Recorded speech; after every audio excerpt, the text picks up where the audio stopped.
Ega teie sõnavõtt täna küll väga särav ei olnud ja arusaadav, et Eesti rahvas saab siis järjekordse põntsu läbi Reformierakonna.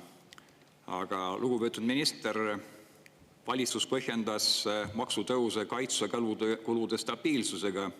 Aga miks peab see niinimetatud stabiilsus tulema töötava inimese taskust läbi kõrgema tulumaksu ja kallima käibemaksu? Samal ajal ei kuule me sõnagi tõsisest kulude kokkuhoiust riigi valitsemises ega maksukoormuse õigemist jagamisest. Kas te ei näe, et teie uus poliitika pole mitte õiglane jagamine, vaid hoopis püsiv ülekandmine nõrgemale seljale? Ja kaitsekulude sildi all ei tehta tegelikult hoopis üldist eelarve lappimist. Aitäh! Aitäh, see küsimus nüüd küll särav ei olnud, et tegelikult peaks ka tulu- ja käibemaksu tõstma 10% punkti, mitte 2% punkti, et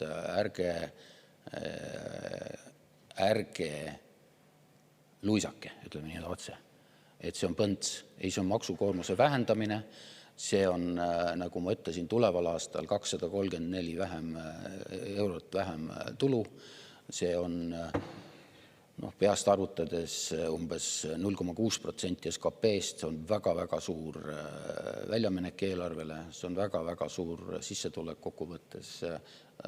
kokkuvõttes kodanikele, kuigi ta hajub kodanike vahel.